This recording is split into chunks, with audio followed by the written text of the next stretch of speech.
Hoje, ao acordar ou ao sair para o trabalho, você se olhou no espelho? E como você se viu? Como você se reconheceu? Pois é, as diferentes representações do corpo humano vão além do seu aspecto físico e, por isso, elas são objetos de estudo da filosofia e também de outras áreas, como a educação e as ciências sociais. Mas o que nos faz enxergar de uma ou de outra forma? Para falar mais sobre esse tema, eu recebo aqui no estúdio do Se Liga na UFG o professor Tadeu Batista, da Faculdade de Educação Física e Dança. Seja bem-vindo, professor. Obrigado, Marcelo. Bem, pode ficar à vontade. Obrigado. Para começar a nossa conversa, professor, diz pra gente por que nós buscamos sempre essa imagem ideal. Bom, Marcelo, existem vários motivos, né, dentro da história da própria humanidade, né? Mas de uma maneira geral, eu diria que muito disso está vinculado tanto aos aspectos psicológicos e emocionais, como também aos aspectos sociais, uma vez que a nossa relação é sempre uma relação com o outro, e aí é pelo corpo que a gente estabelece essas relações. Certo, e falando nessa imagem ideal, nesse corpo tido como ideal, o que as pessoas buscam hoje numa academia? Esse corpo pré-determinado ou saúde? Bom, na realidade, na minha dissertação de mestrado, feita em 2001, o que os dados demonstravam é que existia uma preocupação muito maior com a estética do que com a saúde.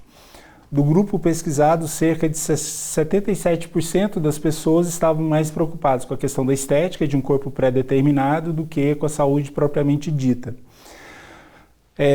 Outros estudos posteriores, né, tanto de outros autores, como também, né, estudos que eu orientei na graduação e na pós-graduação, também têm apontado um pouco para isso, né, sempre uma certa preocupação com o modelo de corpo pré-determinado, o que é bastante preocupante, uma vez que pode trazer uma série de consequências, inclusive para a própria saúde, tanto do ponto de vista biológico, como também do ponto de vista psicológico, como são os casos da anorexia, da bulimia, da vigorexia e da ortorexia. Perfeito. Professor, vamos fazer uma pequena pausa aqui na nossa conversa.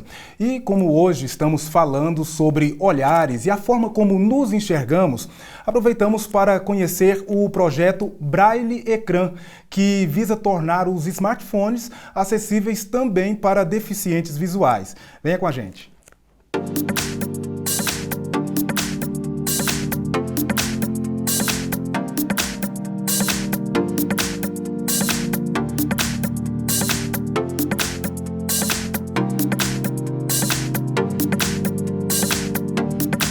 O Braille Ecrã é como se fosse um teclado virtual, semelhante ao do smartphone, só que a gente tem alguns botões que são os botões Braille e a gente coloca junto uma película tátil que o cego consegue sentir aonde são os pontos do sistema Braille para que ele possa preencher o texto que ele está digitando.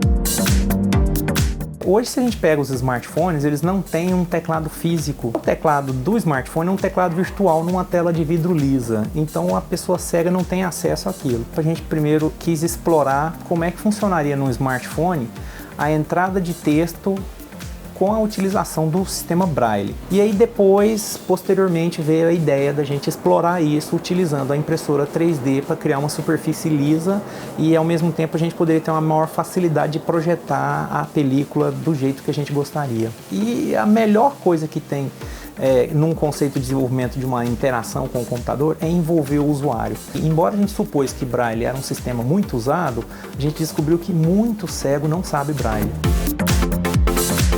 Todas as ferramentas que vêm para contribuir para a leitura e escrita das pessoas com deficiência visual é sempre muito bem-vinda, sobretudo na possibilidade das pessoas com deficiência visual estar escrevendo e estar lendo através do celular, principalmente nos anos iniciais da escolarização.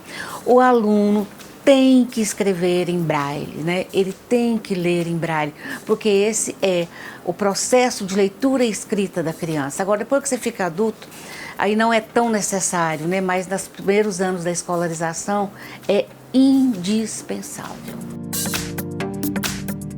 Essa ferramenta, eu acredito que vai ajudar bastante a gente para ter mais autonomia, para a gente conseguir ter acesso a materiais, a escrita né? Sem a necessidade de precisar tanto de outras pessoas. Vai nos dar mais independência, mais autonomia.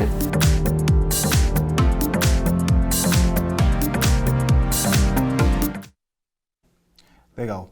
Bom, professor, o senhor falou muito sobre essa questão da construção do corpo voltada para o indivíduo no grupo. A partir de quando, historicamente, esse corpo biológico ele passou a ser entendido como essa construção social?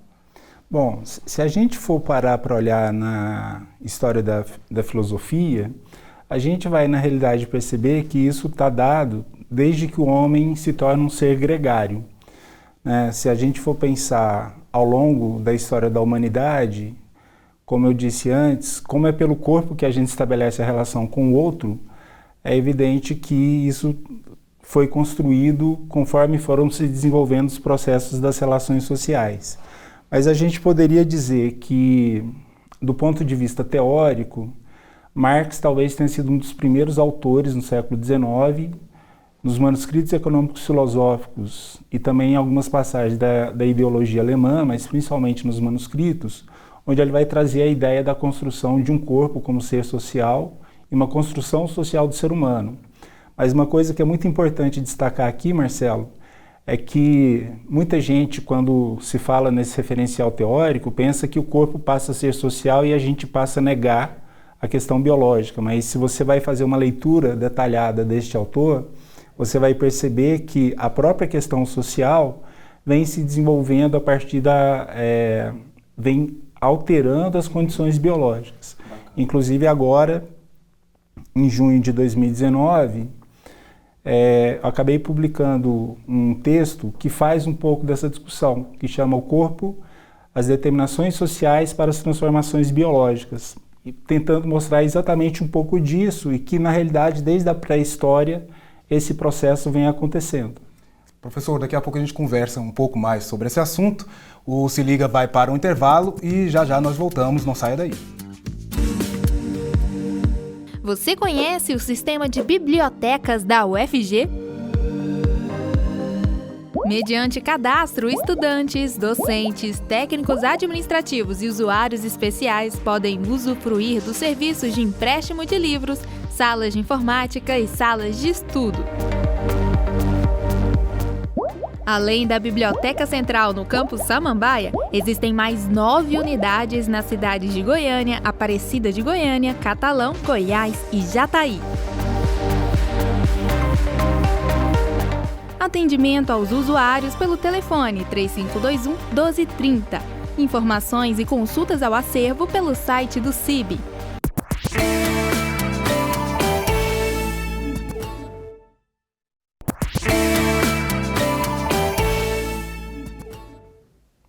Estamos de volta hoje com o tema Olhares.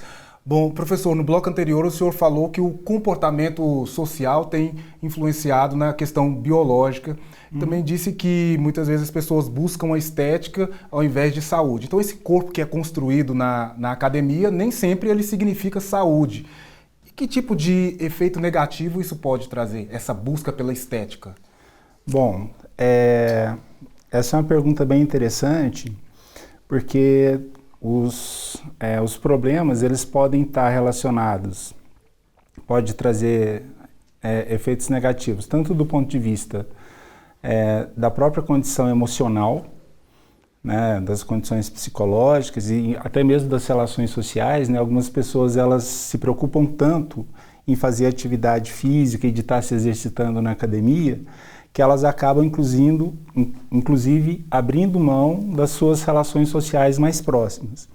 E além disso, tem alguns estudos, inclusive acabou de sair na revista da FAPESP, agora de junho de 2019, um texto de alguns pesquisadores da USP de Ribeirão Preto, mostrando que isso vale, né, para todas as atividades, não só na academia, que existe um grande risco de overtraining, que é o excesso de treinamento, e que o excesso de treinamento ele pode trazer comprometimento, não só para as questões musculares e articulares, mas também afetar outros órgãos, como os rins, o coração, o fígado, entre outros.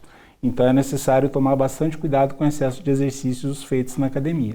Certo. Ocupar o tempo livre, que seria para o descanso, para poder praticar atividades físicas, isso também pode ser prejudicial?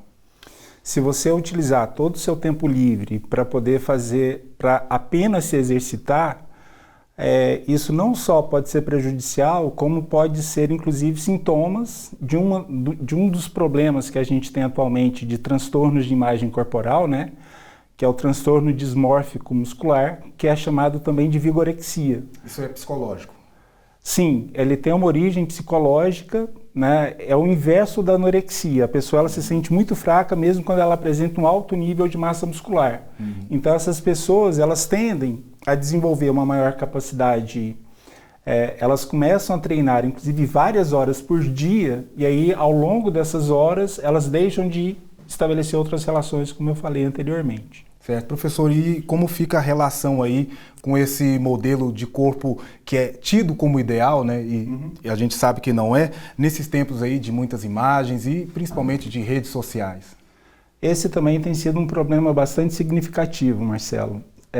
Alguns estudos que eu venho fazendo, né, inclusive junto com os meus grupos de pesquisa e com alguns orientandos, vem demonstrando que existem vários fatores que interferem nesse processo. Então, a gente pode perceber que a realização dessas atividades pode acabar sendo prejudicial em alguns contextos. Certo. Professor, a gente já falou aí que existe uma diferença entre aparentar saúde e realmente ter saúde. Então, como a gente determina o que é esse corpo ideal, que aparenta saúde e tem saúde? A ideia do corpo ideal ela é muito complicada, né, do ponto de vista até mesmo das redes sociais, porque existe uma disseminação de modelos de corpos que atendem a determinadas características estéticas da sociedade e que fogem totalmente da própria lógica da saúde. A saúde, se a gente for pensar dentro de uma perspectiva ampliada, ela não está relacionada apenas à prática de atividades físicas, de exercícios, de uma boa alimentação, mas ela também depende de outras condições que muitas vezes fogem à prática da atividade física, como ter acesso à alimentação, habitação, trabalho, renda, emprego, lazer, e não só o lazer, né, das atividades físicas, mas também o lazer cultural, entre outros. Então, nesse caso, o comprometimento da saúde, ele pode se dar em vários aspectos, né, principalmente quando a gente tem como modelo, né, esses modelos de corpos pré-determinados e demonstrados nas mídias, né, sobretudo nos blogs, decorrente, né, de corpos muito magros, com muita massa muscular e que estão totalmente fora dos critérios, inclusive, estabelecidos para a saúde. Só para fechar rapidamente isso, para você ter uma ideia, as mulheres têm trabalhado com baixos percentuais de gordura do ponto de vista estético. E a literatura na área da saúde, da fisiologia, tem mostrado também que mulheres com menos de 12% de gordura têm interferências no controle hormonal que pode prejudicar, inclusive, o próprio ciclo reprodutivo dessas mulheres. Certo. É importante, professor, a gente compreender, então, a diversidade para a desconstrução desse modelo padrão de corpo. Sim. E aí esse também é um tema que eu tenho me preocupado bastante, né? Porque o que a gente tem chamado de estética, na realidade, também não é estética. Né? Tem um texto do Theodor Adorno, né, um livro, que é Teoria Estética, que ele faz algumas contraposições em relação à questão de saúde, da saúde e da estética. E aí, em setembro de 2016, eu e a professora Silvia Zanola também apresentamos um texto que procura demonstrar que, na realidade, ao invés de buscar um corpo ideal, seria interessante que a gente procurasse trabalhar com a ideia da beleza natural, ou seja, cada um de nós possui um corpo com as suas próprias características de saúde e de beleza.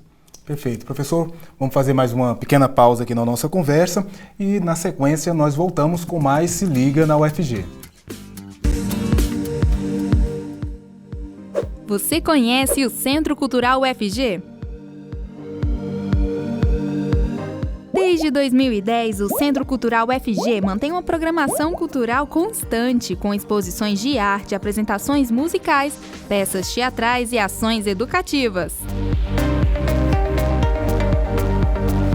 A curadoria é feita por meio de editais que contemplam projetos artísticos e culturais de todo o país. O Centro Cultural UFG fica em Goiânia, na Avenida Universitária.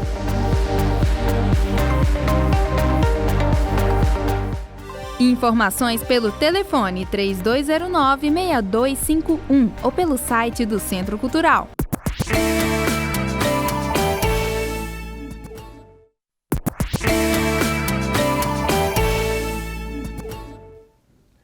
O Se Liga está de volta. Neste último bloco, conversamos um pouco mais sobre olhares com o professor Tadeu Batista. Bom, professor, a gente falou muito sobre a questão do corpo tido como ideal, o corpo saudável, mas o corpo, ao longo da vida, ele vai construindo uma história e essa história deixa marcas nesse corpo. Com certeza. Quando eu vou buscar me enquadrar nesse padrão que a sociedade me coloca, eu, de certa forma, apago um pouco dessa história que eu venho construindo? Sim, Marcelo, esse é um fato, inclusive um fato que na minha avaliação é bastante preocupante, né? Por quê? A gente tem percebido algumas coisas e alguns dados que estão na literatura. Se convencionou na sociedade capitalista que um corpo, para ser considerado belo e saudável, e isso é uma coisa que inclusive é construída a partir de uma lógica de trabalho, do trabalho assalariado e do próprio modo de produção, que ele tem que apresentar algumas características, né? Que deve ser predominantemente um corpo jovem, magro, forte, branco, de cabelos lisos, com olhos claros. Alguns autores chegam a dizer, né, que sejam heterossexuais e de classe média. Então, isso seria o padrão de corpo considerado ideal na sociedade. E a gente tem percebido que vários aspectos, né, e com o passar do tempo, o corpo, ele traz a nossa história, né? Tanto que é importante a gente prestar atenção numa palavra, né, que é incorporar, que seria colocar dentro do corpo, né, a ação de colocar dentro do corpo determinadas características. Ao fazer isso, quando eu falo incorporar uma regra, significa na realidade colocar essa regra dentro do corpo. Aprender uma coisa e incorporar uma coisa significa trazer a aprendizagem para dentro do corpo. Isso traz marcas, mesmo que elas não sejam visíveis. E aí a gente vai perceber uma grande dificuldade com pessoas que estão fora desses padrões, né? Então, alguns estudos feitos, por exemplo, com pessoas idosas, né? Eu mesmo já participei de algumas pesquisas que discutem isso. Quando você pergunta se elas se consideram belas, elas dizem que não, porque elas não são jovens.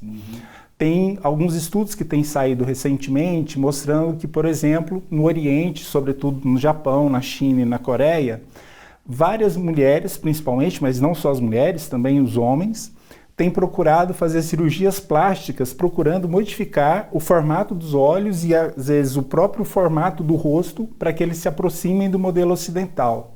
Assim como na Nigéria, né, principalmente as mulheres têm utilizado vários produtos para deixar a pele mais branca e os dados mostram que pelo menos 70% desses produtos não passaram por nenhum processo de avaliação da sua eficácia, da sua segurança, entre outros. Isso significa, sim, por um lado, apagar as marcas do corpo, mas, ao mesmo tempo, está totalmente vinculado à ideia que a gente veio construindo aqui ao longo do programa, que existe uma busca de um corpo considerado ideal, e aí as pessoas têm buscado essas várias alternativas em busca desse corpo, que na realidade não deveria ser a nossa prioridade. Sim. Uma vez que, como eu disse no final do bloco anterior, a gente, ao invés de procurar um corpo ideal no outro, a gente deveria identificar quais são as nossas próprias características de beleza e de saúde. A nossa beleza natural, né? A nossa beleza natural. Perfeito. Professor, muito obrigado por sua participação conosco aqui no Se Liga. Marcelo, foi um prazer, estou sempre à disposição. Ok. Bom, no Vida no Campus de hoje, conheceremos uma trajetória de pioneirismo no cuidado com a população idosa que se iniciou aqui na universidade e agora retorna com o objetivo de contribuir com a formação de novos profissionais na área.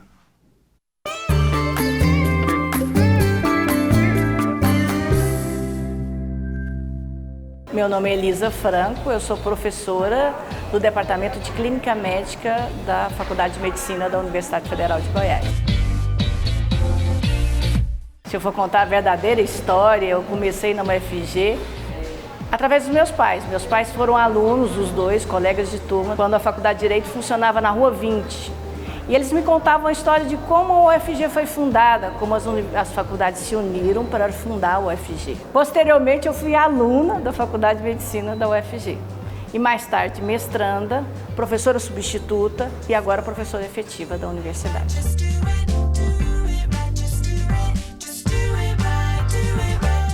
Quando eu resolvi fazer geriatria, em 1985, não se falava na disciplina. Não existia essa área. Eram pouquíssimos geriatras no Brasil. Quem influenciou foi minha bisavó. Ela era muito idosa, ela faleceu com 98 anos e era muito interessante, que ela tinha várias doenças. E eu comecei a pensar, se tivesse que ter um especialista, a gente estudava as especialidades, para cuidá-la, ela teria que ter 5, 6 especialistas. Será que não tem um médico, olha, eu era acadêmica, que veja o idoso como um todo, como o pediatra vê a criança?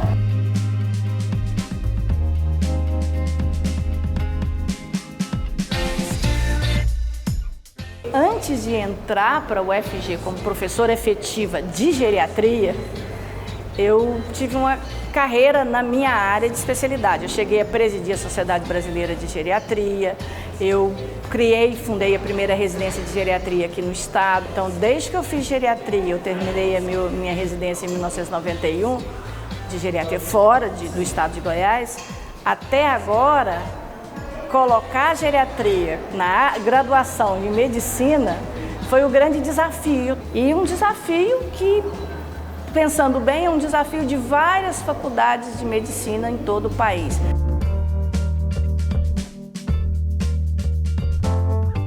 Fazer parte de uma universidade pública e gratuita é uma honra, tá? Até porque é uma forma de eu retribuir todo o conhecimento que essa universidade me proporcionou. Então, voltar como professor é pegar o conhecimento que eu recebi e tentar ampliá-lo, melhorá-lo sempre para oferecer a outros que vem por aí. Nós temos pouca pesquisa com relação ao envelhecimento no país e eu acho que o nosso serviço pode contribuir para ajudar a crescer isso. A gente tem que ensinar os mais novos, porque senão quem vai cuidar da gente?